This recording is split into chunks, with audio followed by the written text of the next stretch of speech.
Palavra do Senhor.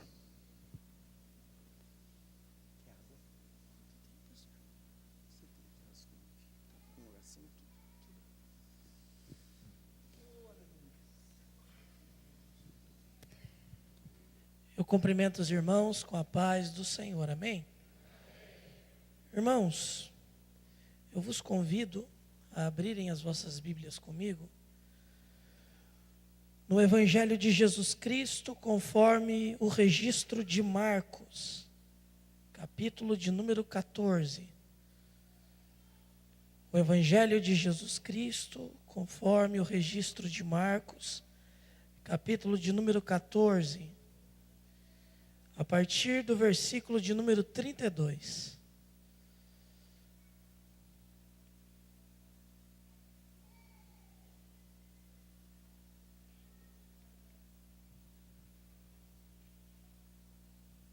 Amém, irmãos?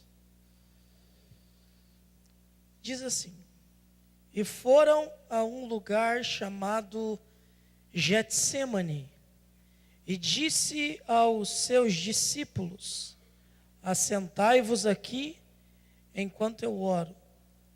E tomou consigo a Pedro, a Tiago e a João, e começou a ter pavor e a angustiar-se.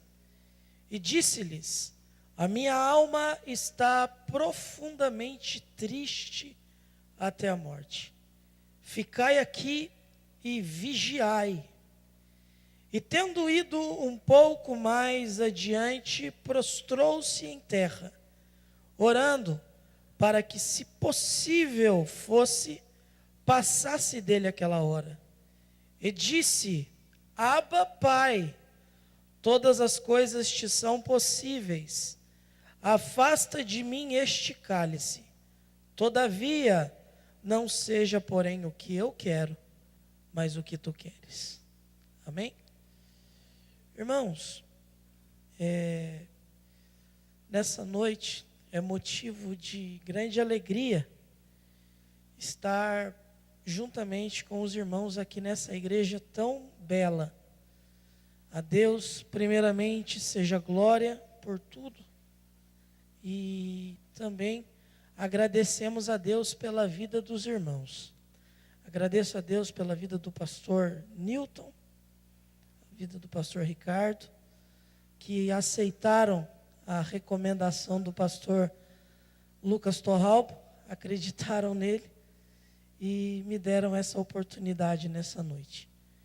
Já fomos apresentados, estamos vindo ali da cidade de Campos do Jordão. Saímos de Campos do Jordão 5 horas da tarde, estava 5 graus. Estava bem frio lá hoje. E o Senhor nos trouxe até aqui para junto cooperarmos com os irmãos nessa noite. Faço-me acompanhado do meu irmão mais velho, do meu amigo, Jones Melo. E nós estamos aqui e temos certeza nessa noite que o Senhor tem uma palavra para o nosso coração. Quem veio aqui para ouvir a voz de Deus nessa noite? O texto que acabamos de ler, para todos aqueles que são leitores da Bíblia Sagrada, ele passa-se como conhecido dentro da nossa percepção e dentro da nossa leitura. Refere-se de um dos momentos mais importantes do ministério de Jesus no que se diz respeito à sua agenda em relação ao momento final da sua trajetória. Jesus está junto com os seus discípulos. Ele está dentro de um ambiente que ficou conhecido como cenáculo. E nesse lugar, propriamente dito, Jesus vai se utilizar de algumas afirmações que serão extremamente importantes para a continuidade da missão dos discípulos. Todavia, algo que fica muito claro é que dentro das revelações que Jesus fará nesse lugar, antes de partir ao jardim do Getsêmani, mas que dentro da Bíblia ficou conhecido como jardim da agonia, Jesus tratará algumas revelações que deixará os discípulos bem tristes em relação às coisas que ele dirá. Porque no meio da celebração e do ensinamento da ceia, no momento que Jesus está ministrando aos discípulos, ele dirá que um daqueles que estavam junto com os discípulos e com ele será mencionado como traidor. E outro será aquele que será pontuado como aquele que negará o Senhor. Então o ambiente fica, por um instante, ele fica neutro, fica frio, porque as revelações são chocantes, são confrontadoras. Mas é no meio dessas revelações que Jesus tomará um pão em suas mãos, cumprindo todo o costume da tradição judaica em relação à Páscoa. É a quinta-feira que antecede a maior festa do calendário. Jerusalém está fervilhando de pessoas. Há pessoas indo e vindo dentro da cidade. Os historiadores chegam a afirmar que a Jerusalém, no período das festas, no tempo de Jesus, ela ultrapassava a visitação de aproximadamente 400 mil pessoas. Então a cidade está lotada, a cidade está repleta, tem muita gente dentro da cidade. Então Jesus escolhe um lugar para estar a sós com os seus discípulos. E ele toma um pão em suas mãos, e diferente simplesmente de cumprir o ritual da tradição, agora ele olha aos seus discípulos com aquele pão em mãos, abençoando. Ele diz aos discípulos: esse é o meu corpo que é partido por vós. Jesus trará uma revelação que até aquele momento os discípulos não tinham nenhum tipo de conhecimento. Jesus vai dizer mais uma vez acerca da sua morte, mas agora ele tomará os elementos da ceia. Ele toma em suas mãos o pão e diz: esse é o meu corpo. E agora ele pega o cálice, que é o símbolo máximo da celebração da ceia, e ele diz: esse aqui será o meu sangue. E no momento que Jesus faz essa revelação, ele vai dizer pontualmente, claramente aos discípulos: eu estou indo, morrerei. E no momento que Jesus diz aos discípulos que ele vai morrer, Jesus é categórico, ele é afirmativo. Porque em outros momentos, ele fala de forma misteriosa, mas agora ele é claro. E uma coisa é o Carlinho dizer para você que Jesus vai morrer. Agora outra coisa totalmente diferente é o próprio Jesus dizendo aos discípulos que ele morrerá. Por quê? Porque os discípulos renunciaram às suas vidas, renunciaram às suas responsabilidades e compromissos. Eles resumiram completamente as suas vidas ao propósito e à missão que Jesus discipulara, as missões que Jesus ensinara eles a cumprir. Agora Jesus simplesmente chega diante deles e diz: eu morrerei. E essa morte vai traçar uma distância da imaginação dos discípulos, a convivência com Jesus.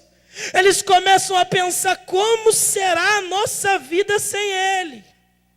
Eles começam a traçar dentro de si: até aqui nós tínhamos a compreensão, até aqui nós cumpríamos tudo, até aqui nós éramos dirigidos total e exclusivamente por Ele. Agora Ele aparece dizendo que vai morrer. Então os discípulos entram em confronto com a realidade que Jesus apresenta. Vai prestando atenção que daqui a pouco o Senhor aplicará uma palavra ao seu coração. Então Jesus está nesse processo de conversa, nesse processo de revelação, e ele conclui a ceia da Páscoa. E no momento que ele conclui a ceia da Páscoa, a Bíblia vai dizer que ele canta um hino juntamente com os discípulos. Propriamente dito, o Salmo 115 e o Salmo 118, as suas estrofes iniciais. E Jesus recita o Salmo e os discípulos confirmam, aleluia e amém. E Jesus canta um hino, a Bíblia é muito afirmativa, e são essas expressões da Bíblia que enchem o nosso coração de alegria. Jesus canta um hino e parte para o Monte das Oliveiras, e nesse momento aquele que o negaria já foi apresentado, e aquele que era o traidor também.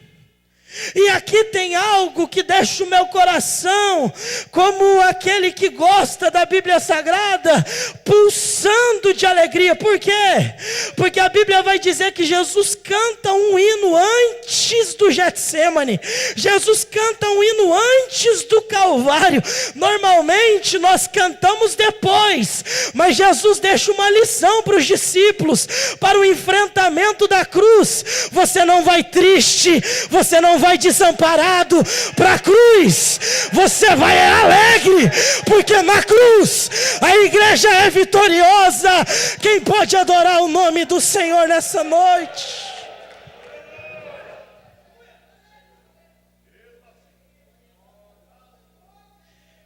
Irmão, eu não sei pregar outra coisa. Porque se nós estamos aqui é porque a cruz não falhou.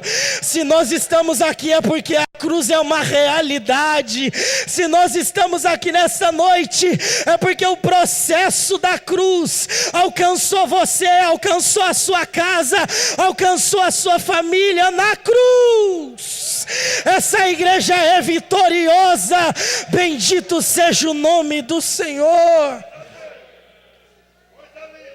Aí Jesus chama a atenção dos discípulos.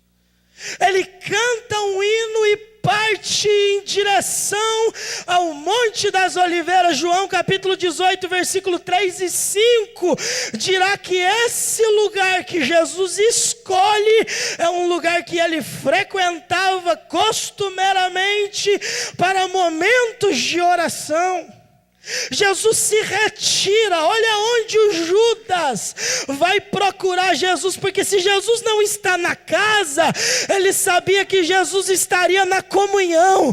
O Judas sabe que ele não vai te encontrar no meio do problema. Quando o Judas vem te encontrar, ele sabe que você prioriza a comunhão, independente das circunstâncias, você se mantém na comunhão com o Senhor.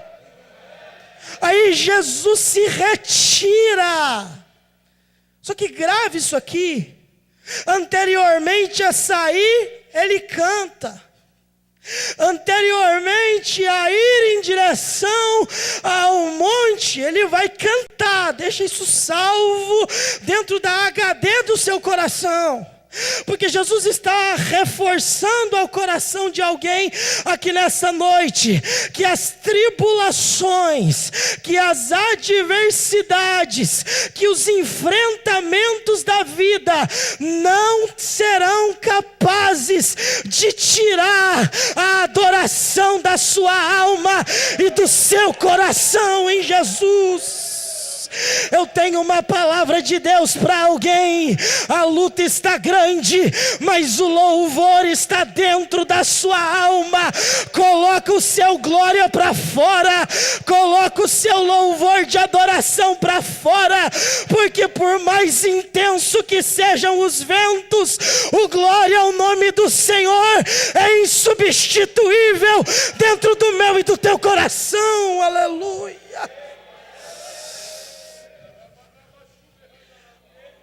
A Bíblia vai dizer que Jesus se retira. E no momento que ele se retira junto com os discípulos, ele vai para esse lugar que ele frequenta costumeiramente, depois de cumprir a tradição judaica em relação à data. Porque Jesus foi sistêmico em todos os momentos do seu ministério. Ele foi organizado. E até mesmo dentro do sistema, ele mostrou a sua mensagem. Porque ele usou a data para revelar o propósito que ele estava cumprindo diante dos discípulos. Jesus, em todos os momentos do seu ministério, ele foi discipulador e ensinador. Jesus era pedagógico demais. Ele ensina até na morte. Aleluia, até na morte ele escolhe orar. Aí uma coisa que nós estamos percebendo, trazendo, atualizando aos nossos dias, é que a oração é o gigante adormecido da igreja. E o nosso mestre, ele escolhia orar. O nosso mestre priorizava a oração. O nosso mestre gostava da oração. Mas a igreja consegue negociar o altar da oração. Eu não vim aqui, irmão, para falar contra a igreja. Eu sou de dentro da igreja, sou assembleano e não aceito que fale da nossa denominação. Mas só que tem uma coisa: você não vai vencer o enfrentamento enfrentando com o seu braço. Agora você vai vencer com o braço da oração, com a resposta da oração, com a palavra da oração. A igreja não precisa responder como se diz a altura. A igreja responde de joelho. A igreja responde de joelho. Ora, ora, ora, aleluia.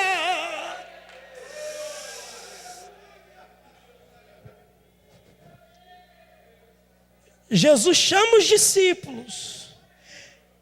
Eles caminham em direção a esse monte. E quando Jesus chega, a tradição judaica proibia diretamente a construção de jardins nas mediações da cidade. Só existiam jardins próximo à cidade aqueles que detinham poder financeiro. Então Jesus, quando ele vai em direção ao monte, tem um jardim às fraldas do cume do monte, ou seja, próximo da altura máxima do monte tem um jardim. E esse jardim é extremamente estratégico. A mensagem que Jesus tem ao nosso coração, preste atenção, Jesus está indo em direção àquele monte, então ele entra nesse jardim, que historicamente, teologicamente, ele é conhecido no ministério de Jesus como o jardim da agonia, mas ele tem um nome, e o nome desse jardim é Getsemane, ou Getsemane. E a palavra Getsemane tem uma aplicação direta a tudo que Jesus vai cumprir em oração, porque o Getsemane significa o lugar da prensa, prensa do azeite, prensador. Então Jesus vai orar num lugar que o significado direto da sua realidade é prensagem. Jesus será prensado pelas questões da humanidade. Jesus será prensado pelo meu e pelo teu pecado. Jesus será prensado pela minha e pela tua culpa. Jesus será prensado diretamente pelo meu cálice e pelo teu cálice.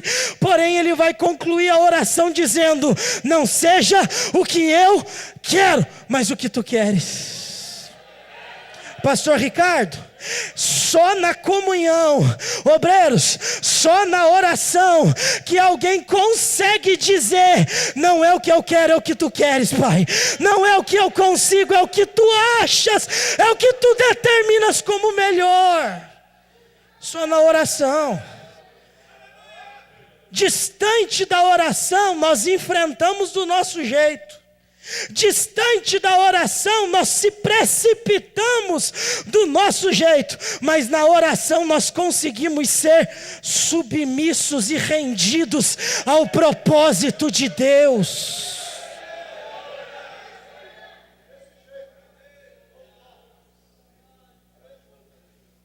Jesus está dentro do jardim, ele entra dentro do Getsêmani.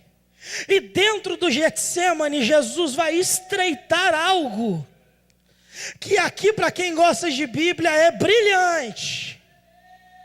Aleluia. Jesus entra dentro do jardim com os discípulos, Judas não está mais.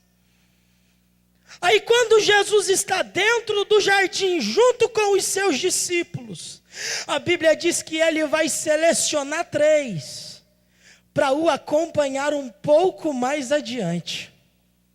Só que aqui tem uma mensagem, porque os 3 que vão acompanhar Jesus, eles já estiveram dentro da casa de Jairo, e viram Jesus ressuscitar a filha de Jairo. É os mesmos 3 que subiram ao monte Tabor Horebe. Eis a discussão teológica, mas eu não vou dizer qual é, porque quem sou eu para responder aquilo que a Bíblia por si só não responde?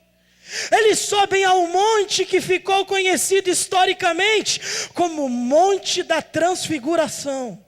O momento que Jesus se transfigura, permite se mostrar gloriosamente aos discípulos, em partícula daquilo que ele é. Porque Jesus é glória o tempo todo. Ele esvaziou-se para andar juntamente conosco, fazendo os nossos caminhos, mas ele não deixou em momento nenhum de ser Deus. Ele é glória o tempo todo. Aí a Bíblia diz que ele se transfigurou, ele permitiu os discípulos terem uma visibilidade daquilo que ele é de fato. Nesse monte, e nesse monte Jesus é transfigurado, e a Bíblia diz que no momento que ele é transfigurado, aparece Moisés e Elias, para dizer o quê? Que ele ia morrer dentro de Jerusalém. Agora, se fosse hoje, se alguém é glorificado nos nossos dias, é para sentar em trono, é para sentar em cadeira. Jesus não, ele permite a sua glória para simplesmente revelar mais uma vez que ele vai morrer. Porque a morte no cristianismo não é o final, a morte no cristianismo é vida. Aleluia. Jesus está ensinando os discípulos. Aleluia. Aí a Bíblia vai nos dizer que Jesus se transfigura, desce. E agora então Jesus está dentro do jardim. Ele seleciona os discípulos que vão o acompanhar adiante. Só que aqui tem uma interrogação que ficou de horas anteriores a esse momento. Porque horas anteriores Jesus disse: me negará. E o que negará Jesus é um daqueles que foram na casa de Jairo e subiram no monte da transfiguração. Então certamente João e Tiago sabiam, ele vai nos chamar. Mas pensa o espírito de Pedro dizendo: eu não serei chamado mais, eu não serei escolhido mais, ele não me chamará. Então Jesus também mais uma vez chama Pedro para o acompanhar. E aqui tem uma mensagem, porque Jesus é soberano em suas escolhas. Ele não escolhe como eu escolho, ele não chama como eu chamo, ele não te vê como eu vejo, ele não lembra de você como eu lembro. Aí Jesus olha para Pedro e diz: Pedro, vem, continua comigo. Porque Jesus sempre vai reforçar o espírito da comunhão na vida de um discípulo. Jesus sempre vai reforçar que as nossas questões e os nossos relacionamentos quebrados não são tratados como o homem trata. Em Jesus, os relacionamentos quebrados, eles não são para ser descartados, porque o meu Jesus ensina que ainda que se corte uma orelha, caída ao chão, ele aplica o corpo, porque Jesus tem uma lição para a igreja: um membro não pode viver descompactuado do corpo. Ele aplica ao corpo a palavra ideal do corpo. Glória a Deus. Aleluia.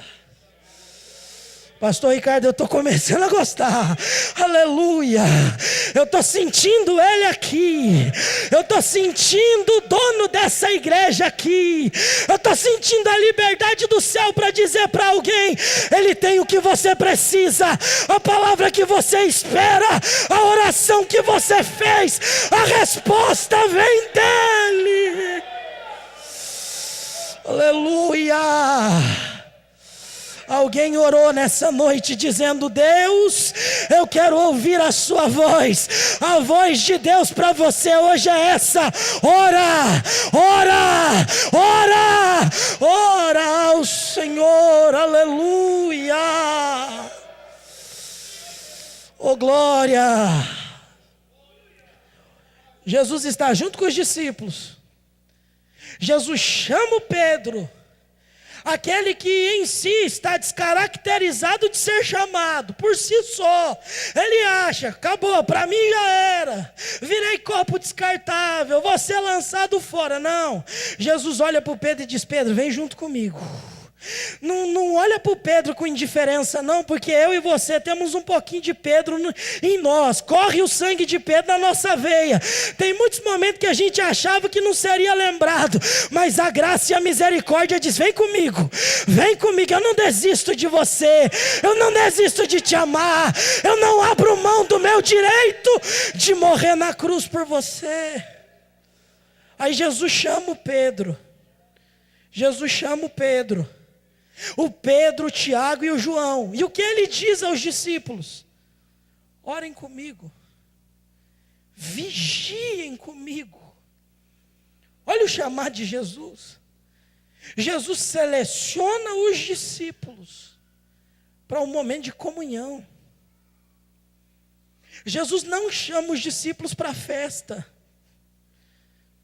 Jesus não chama os discípulos para tomar Coca-Cola. Jesus chama os discípulos para eles orarem.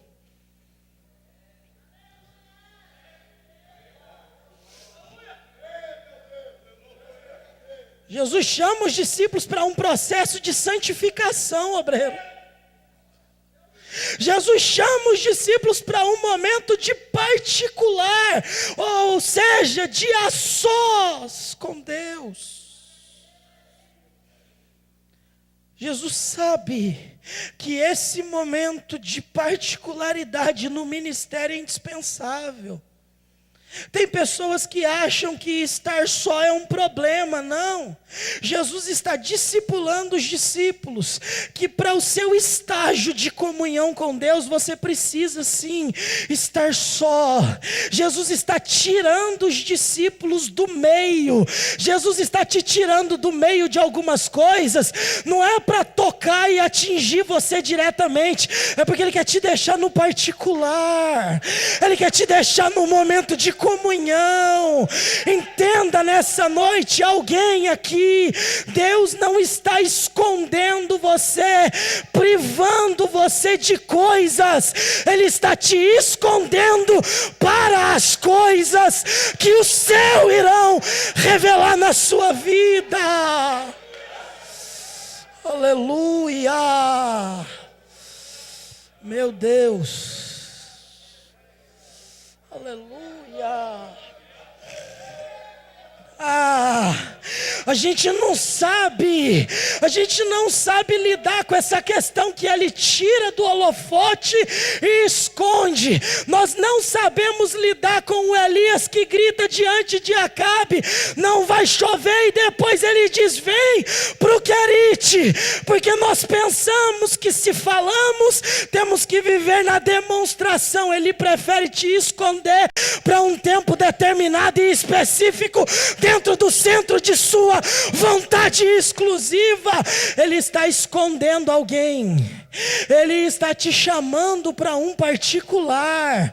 Ele está te escondendo do Acabe e da Jezabel, porque Ele tem propósitos maiores com a sua vida.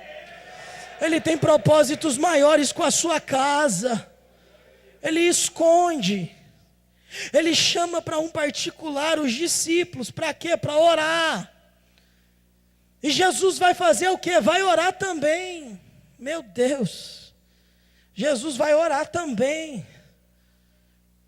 Só a irmã lá que entendeu. Jesus vai orar também.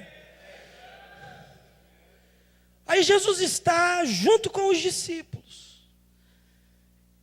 E ele olha para os discípulos e ele vai dizer algo que não cabe dentro da leitura desse cristianismo atual. Não cabe. Jesus vai dizer o quê? Eu estou sofrendo. Jesus vai dizer, eu estou triste. E essa tristeza tem a profundidade da morte. Se compara, entra em relação com. Jesus está dizendo para os discípulos, a minha tristeza é existencial. Ela vem de dentro de mim e ultrapassa o meu controle. Aí eu falar que Jesus disse isso aqui para alguns lugares aí, iam dizer que ele estava cheio, que ele estava contaminado. Porque nesse cristianismo atual o homem não pode sofrer. O homem não pode ter relacionamento com nenhum tipo de problema. O homem não pode se compactuar à enfermidade. O homem não pode padecer dores. Por quê? Porque nesse cristianismo atual, se eu sofro, eu estou cheio de demônio. Mas Jesus vai dizer aos discípulos, eu estou triste. E a minha tristeza não está resumida à cruz, não. É pelo cálice que eu vou tomar, que não é meu, é de vocês. Aleluia. Ah, Deus. Meu Deus. O que Jesus está dizendo aos discípulos, o que Jesus está reforçando aos discípulos e ao Pai, Ele não está pedindo para ser poupado. Ele está dizendo assim, o cálice é pesado, porque eu não tenho pecado. E Isaías vai dizer que o cálice, a taça, continha a ira de Deus e os pecados humanos. Então ele está dizendo, afasta de mim o cálice, mas todavia, meu Deus, eu sei que é pesado, eu sei que é doloroso, todavia, se é a sua vontade, eu estou rendido única e exclusivamente a ela. É Jesus que está dizendo isso. Aí você não pode ser provado em nenhuma área da sua vida, que você olha para a provação e diz, sai daqui demônio, sai daqui, isso não é diabo não, é Ele te provando, para você entender que a vontade de Deus é maior, é perfeita, é agradável sobre a sua vida. Meu Deus. É difícil, né, irmão? Mas Jesus disse isso. Todavia não seja o que eu quero, mas o que tu queres. Será que você é capaz de dizer isso diante do que você está vivendo? Você olhar para essa circunstância que você chamou de penina, de diabo, de problema, de circunstância, de adversidade, de tempestade, e dizer, Pai, ainda que seja tudo isso, mas se é a tua vontade sobre mim, faça o que tu queres, faça o que tu queres. Dar glória desse jeito é difícil, mas crente assembleiano aprende a dar glória na prova. Crente assembleiano dá glória na luta mesmo. É dentro do Getsemane. A gente gosta do deserto, a gente gosta do Getsemane, porque no Getsemane ninguém lembra o nosso nome, ninguém lembra do nosso telefone, mas no texto de Lucas, a Bíblia vai dizer que um anjo visitou Jesus dentro do Getsemane. No teu Getsemane, na tua dificuldade, no teu deserto, haverá a visitação de Deus diante das tuas lutas. Quem crê nessa verdade? Quem crê nessa verdade, Ele vai visitar o teu deserto, Ele vai visitar o teu Getsemane. Pastor Newton, Ele vai visitar a tua luta. Pastor Ricardo, Ele vai visitar o teu Getsemane. Hoje, Pastor Lucas, o nosso Getsemane será o lugar que Ele escolherá para nos encontrar. Ele vai te encontrar no meio da tua dor, Ele vai te encontrar no meio da tua dificuldade. Eu estou sentindo Ele aqui, aleluia. Eu estou sentindo a presença. Isso aqui não é frase de efeito, nível master itinerantística, não. É a presença de Deus, é a presença de Deus, é a presença de Deus. Ele está entre nós, Ele está entre nós. Adora Ele, glorifica Ele. Ele vai visitar o teu deserto, aleluia.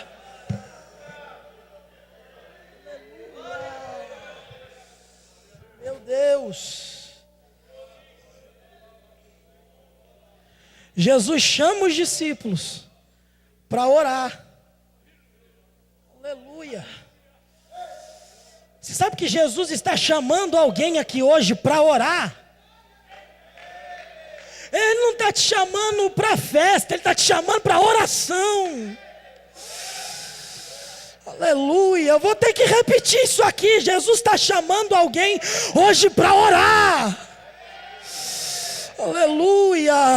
Se a gente fala que é para campanha, se a gente fala que é para festa, vem um monte de gente. Agora o culto da oração é o culto que você pode colocar no Facebook, você pode fazer chamada no Instagram, ninguém vem. Jesus está chamando hoje, vem orar, vem orar, vem orar, vem orar. Chamou para oração, e para vigilância, e para santificação. Meu Deus, tem gente até que pergunta se existe isso ainda. Vou falar uma frase aqui e já vou caminhar. A santificação te protege, o pecado te expõe. Qual é a sua decisão? A santificação te protege, o pecado te expõe. O pecado que você acha volumoso demais hoje é a exposição de amanhã. Mas a santidade que você acha careta hoje é a proteção diante da exposição do pecado. Aleluia. Chamou, ora, vigia. Ele vai fazer isso aqui 3 vezes. Porque Jesus é insistente quando Ele quer ver o seu discípulo orando. Não é o pastor que te chama para orar, é Jesus que está colocando no coração dele. Chama a igreja para oração. Aí Jesus reforça isso aos discípulos. A Bíblia vai dizer que por 3 vezes Ele vai fazer a mesma oração e o mesmo caminho. E Ele vai dizer as mesmas frases. Vocês não podem vigiar 1 hora? Só que tem um momento que Jesus vai ser mais afirmativo ainda. Ele vai olhar para Pedro. Em outras palavras, Ele vai dizer para o Pedro: ô Pedro, eu esperava mais de você.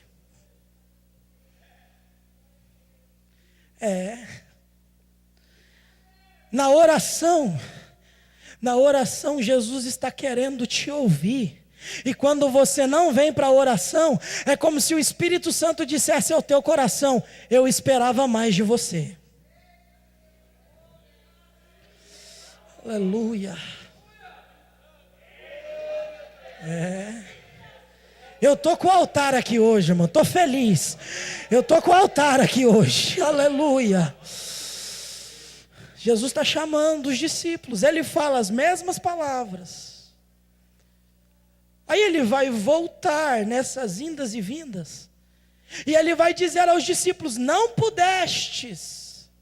Perceba que os discípulos estão juntos com Jesus. Foram escolhidos por Jesus, foram selecionados por Jesus, mas são indiferentes ao compromisso que Jesus estabeleceu com eles. Jesus está dizendo: orem, e eles vão fazer o quê? Vão dormir. Eles estão sendo indiferentes com o compromisso que Jesus estabeleceu. Só que aqui a gente quer pegar a pedra e lançar nos discípulos. Só que nós também somos indiferentes. Nós somos indiferentes com a presença de Deus muitas vezes. Nós entramos num culto como esse e nós olhamos microfone, bateria, microfone, som, guitarra e não conseguimos ver a presença de Deus. Nós conseguimos ver cabelo, calça, paletó, gravata e não enxergamos a presença. Aleluia. Nós conseguimos dentro do culto ver tudo menos a presença. Tem pessoas que conseguem entrar no culto, participar do culto e o culto não participar dele. Por quê? Porque ele vem na qualidade de fiscal. Ele traz prancheta para ver o que está acontecendo, o que estão falando, o que vão dizer. No culto não tem prancheta, no culto tem palavra, tem oração, tem Bíblia.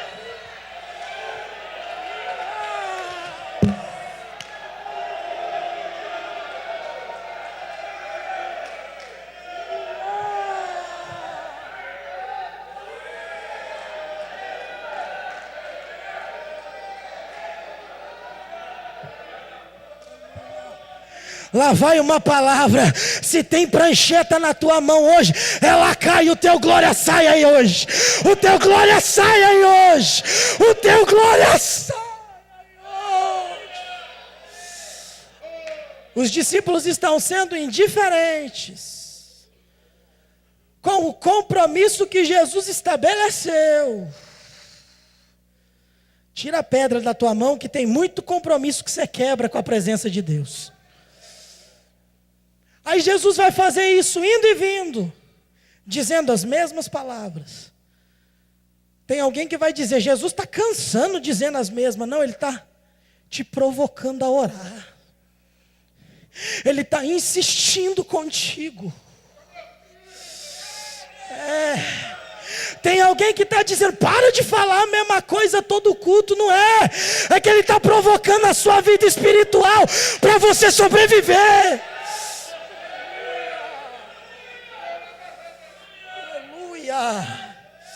Meu Deus. Jesus reforça. Aí Jesus vai voltar para por terceiro momento de oração. Ele vai fazer as mesmas palavras em oração. Só que pastor Ricardo, tem algo incrível. Jesus vai orar no meio do Getsêmani, no meio do cálice de sofrimento. E em todos os momentos ele vai iniciar a oração, obreiros, dizendo: Pai. Jesus consegue ver o Pai na dimensão da dor. Jesus consegue ver o Pai na luta. Jesus consegue ver, identificar, achar o Pai no meio da tribulação. Irmão, Jesus consegue ver a mão do Pai no meio de tudo que ele está passando.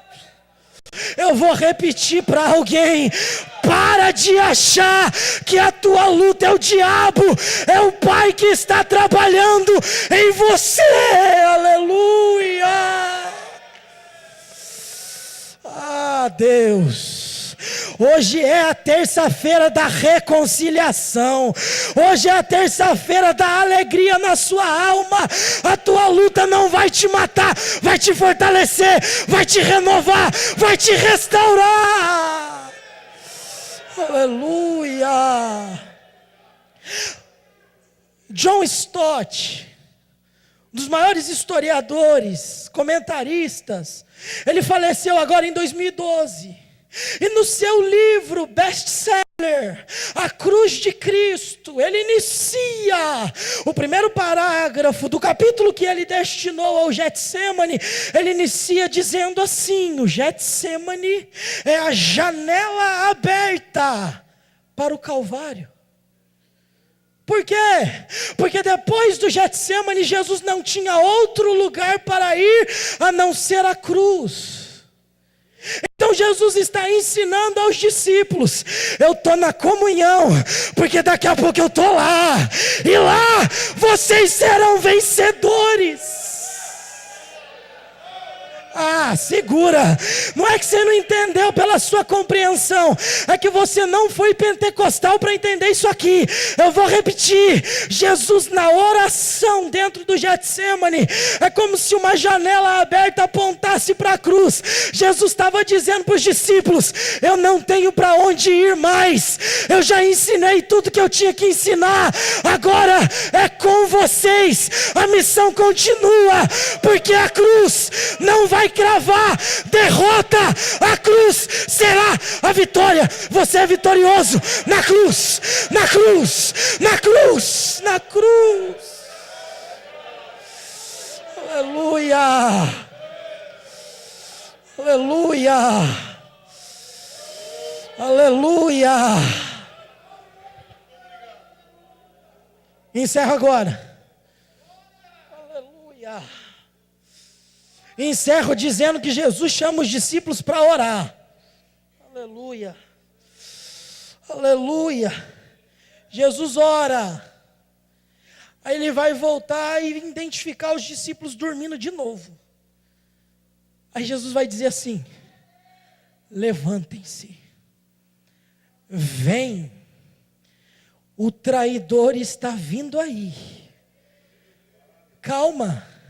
Alguns chegam a dizer que Jesus está se levantando, ó, para fugir. Mas não. Porque quem ora, aleluia. Quem ora enfrenta. Quem ora enfrenta. Quem ora enfrenta. Quem ora enfrenta. Jesus chama os discípulos. Diz a eles: está vindo lá, levanta, levanta. Sabe por quê? Porque nós não vamos fugir.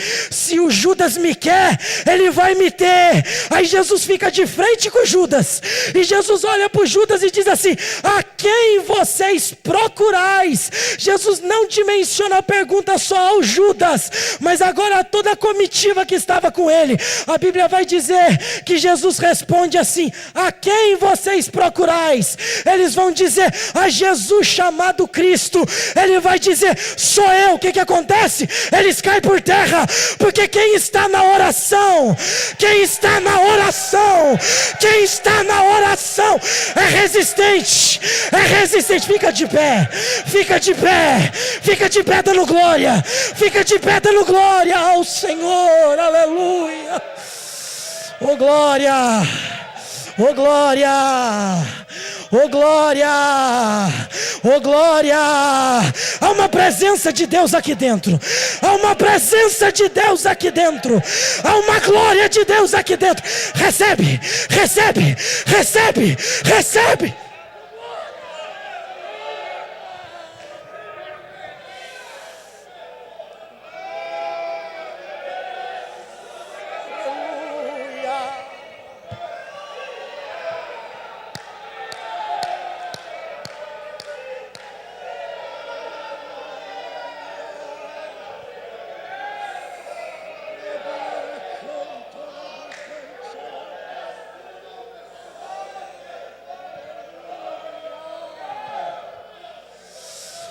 Hoje o Senhor está dizendo a alguém: você não vai fugir do teu problema, você vai levantar na comunhão e vai encarar, e você será vitorioso para a glória e honra do Senhor. Aleluia!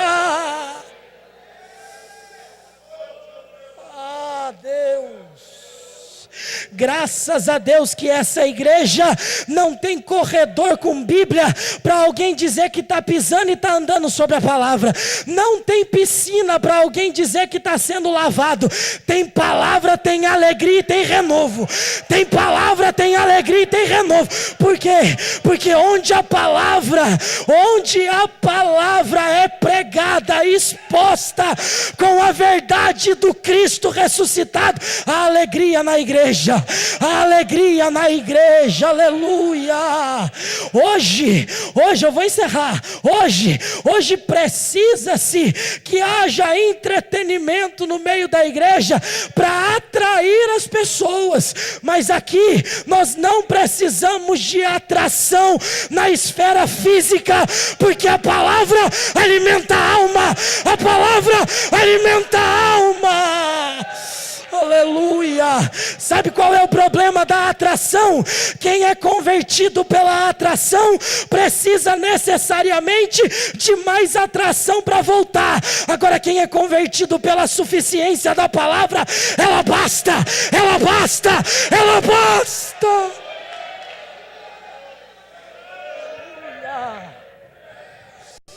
Oh, glória. Tenho 5 minutos. Eu quero orar por você que está dentro do Getsemane. Hoje haverá consolo para você. Sai do seu lugar, sem perca de tempo. Vem aqui na frente. Ele vai visitar teu Getsemane hoje. Ele vai visitar teu Getsemane hoje. Obreiros, Deus visitará o teu deserto. Deus visitará o teu Getsemane. Olabaracanto, olabaraçu.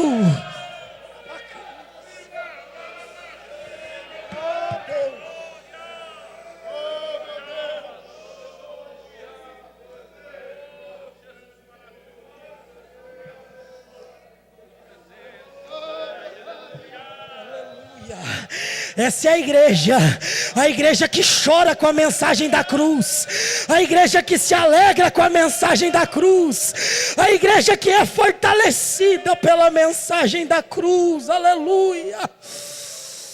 Esse mesmo que vos fala, no ano de 1998, os médicos aqui em São José dos Campos, no Hospital Policrim, eu não preciso inventar testemunho para você dar glória, irmão, eu não quero isso, mas os médicos disseram: estou dando a placa do hospital, não vai andar e não vai falar.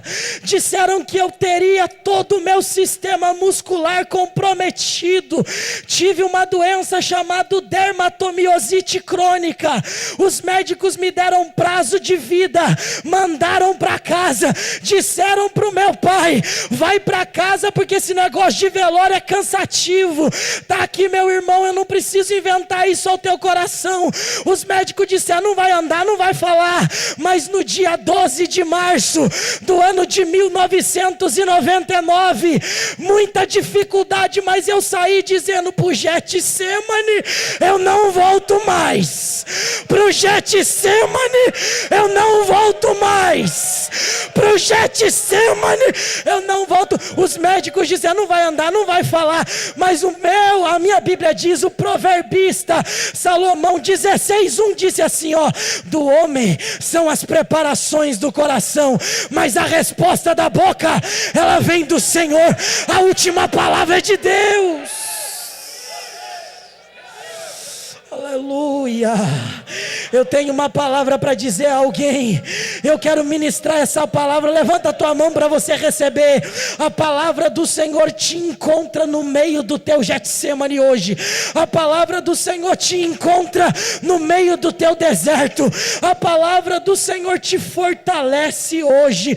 Seja fortalecido pela palavra, seja renovado pela palavra, seja alegre pela palavra do Senhor.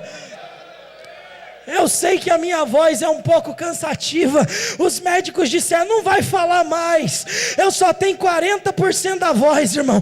Tem dia que ela me deixa na mão, mas é essa voz que Ele está usando para dizer para você, o teu Getsemane será visitado, será visitado, será visitado, será visitado. Aleluia. Aleluia. Faz essa oração, por favor, pastor Ricardo. Aleluia, aleluia,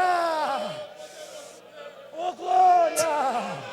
Maravilhoso Aleluia. Deus, diante da tua presença, Senhor, neste momento tão importante, estamos, ó Pai, no Getsemane, buscando a tua presença, ó Pai, estamos clamando neste momento, te pedimos, ó Pai, um renovo espiritual para as nossas vidas, te pedimos, ó Pai, em nome de Jesus, ouça, Senhor, o nosso clamor, ouça, Senhor, o nosso pedido, Senhor,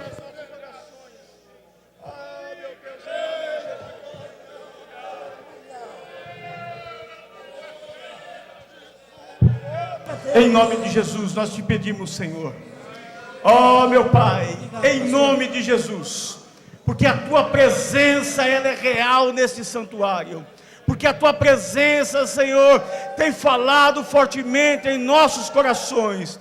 Pai, em nome de Jesus, permita que possamos sair daqui, Senhor, oh meu Deus, com a cabeça erguida, entendendo e confiando que a tua presença, que a tua presença, que a tua presença, que a tua presença, que a tua presença vai adiante de nós, nos dando vitória, abrindo mar, abrindo rio, derrubando muralhas. Nós cremos em nome de Jesus.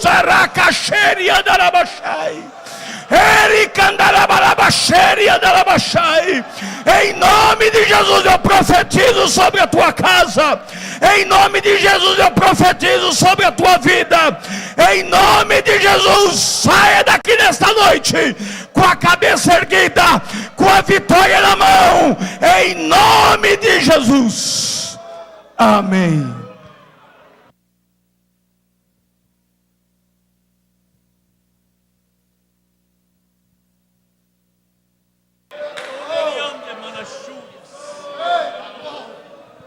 Aleluia. Aleluia. Orianda. Aleluia.